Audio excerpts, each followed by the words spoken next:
Zveza računovodij finančnih revizorjev Slovenije je ena od soorganizatork, poleg Zveze ekonomistov, Gospodarske zbornice in Združenja računovodskih servisov Slovenije, organizatorka enodnevnega posveta oziroma prve konference, katere namen osnovni je, da bi prišli do podlag za tako zvano notranje računovodsko in poslovno seveda informiranje. Zunanji predpisi, kot so Zakon o gospodarskih družbah, potem Zakon o računovodstvu za nekatere vrste pravnih oseb, predvsem javnega sektorja oziroma javne uprave in pravnih oseb zasebnega prava, seveda določajo tako zvano zunanje računovodsko poročanje, notranjega pa nimamo. Torej gre za to, da bi čez par let prišli do tako zvanega kodeksa notranjega poročanja, katerega osnovni cilj bi naj bil poročanje tistim, ki rabijo bolj detaljne, bolj podrobnejše in seveda tudi koristne informacije za odločanje, za sprejemanje določenih odločitev, predvsem, ko gre za tako zvano poslovodno informiranje. Namen letošnje prve konference je priti do osnovnih izhodišč, potem bi pa naslednje konference seveda privedle do podrobnejših osnov, s pomočjo katerih bi potem nekako tvorili kodeks notranjega poročanja, ne glede na to, da imamo že sedaj od leta 1996 tako zvan kodeks računovodskih načel oziroma kodeks poklicne etike računovodje. Torej, to je povsem nova stvar, ki upamo, da bo koristna. Kodeksi so pa tako in tako vedno samo pravila stroke, torej niso zavezujoča, so pa seveda priporočljiva. Tako bi s tem v Sloveniji prišli pač do nekakšnih bolj sistemskih ureditev notranjega poročanja, torej gre za nekakšna navodila, kaj naj delni informacijski sistemi sporočajo v ta glavni informacijski sistem, ki ga imenujemo notranje poročanje.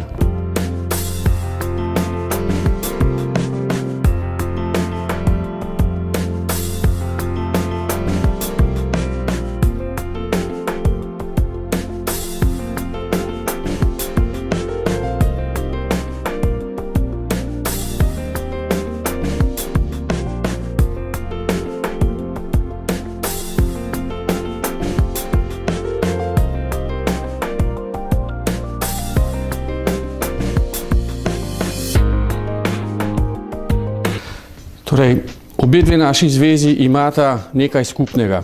To skupno je staro že kar nekaj desetletij, že proti 5. desetletju gre. Namreč leta 1965 smo začeli organizirati, jaz sem takrat bil še otrok, pa govorim v imenu organizacije, smo začeli organizirati računovodske simpozije. To je bila ena od izjemno lucidnih idej, in da je bila ideja dobra in široko sprejeta, kaže tudi to, da še danes organiziramo te simpozije. Dobre ideje ne nastajajo vsak dan. In ena od takih dobrih idej je bila tudi zamisel o organizaciji konferenc o notranjem poročanju. Zaradi tega smo spet skupili skupaj obe dve zvezi, skupaj z Inštitutom za poslovodno računovodstvo pri Visoki šoli za računovodstvo iz Ljubljane in smo v pol leta uspeli razdelati zamisel. Uspeli smo tudi dobiti podporo, zelo pomembno podporo iz okolja, kjer kaže na prvem mestu omeniti seveda tudi Gospodarsko zbornico in Zbornico računovodskih servisov in na ta način animirati tudi stroko. Želja nam je, da bi s temi 3 konferencami, ki jih načrtujemo in potem v 4. letu z izdelavo samega kodeksa, na nek način utrli in zarisali novo smer tako delovanja znotraj računovodstva, kot tudi novo smer v raziskovalnem in pedagoškem delu. Načrti so dokaj ambiciozni, prvi odzivi zlasti strani potencialnih referentov so bili ugodni in resno računamo, da bomo ta projekt izpeljali do konca.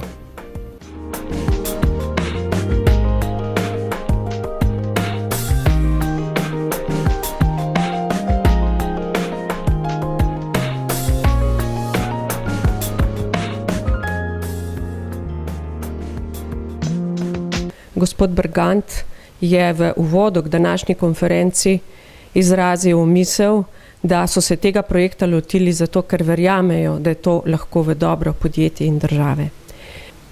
Takšno izhodišče podpira tudi Gospodarska zbornica Slovenije, ki s polno odgovornostjo podpira pripravo tega projekta, ker je lahko v veliko pomoč številnim računovodskim servisom, ki vodijo računovodstvo za številna mala, mikro podjetja in samostojne podjetnike. Ti nazadnje predstavljajo tretjino slovenskega gospodarstva po številu zaposlenih. Zato ni pomembno samo to, kako poteka njihovo delo v kontekstu poročanja zunanjim javnostim, ki je standardizirano, ampak zlasti v smislu tega, kako poročajo svojim klientom za njihove potrebe gospodarnega ravnanja, gospodarnega odločanja o njihovem sedanjem in bodočem poslovanju. Priprava kodeksa je v bistvu zelo inovativen pristop v zelo slabih časih, kjer bo zelo težko prepričati kliente, da bodo drugačen pristop k notranjemu poročanju priznali tudi v ceni storitev, ki jih računovodski servisi zanje upravljajo. Podjetniki se danes ukvarjajo z bistveno drugačnimi problemi, kot so se soočali z njimi nekaj let nazaj, in je zato njihova pripravljenost na nekšne drugačne načine poročanja mogoče danes manjša, pa vendarle z organiziranim pristopom k temu projektu, z izmenjavo dobrih praks med računovodskimi servisi, kako k temu pristopati, bo lahko tukaj ta njihov izziv in vloga bistveno bolj učinkovita, če bodo nastopali povezano. Kaj pričakujete od današnjega posveta?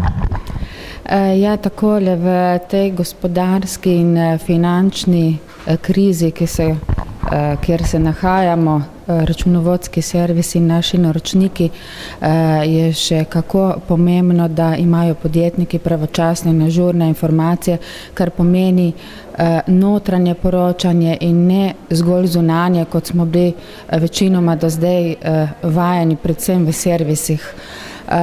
Pričakujem, da se oblikujejo navodila, pravila, po katerih se bomo ravnali in po katerih bomo lahko res tisti kvalitetni suport podjetništvu.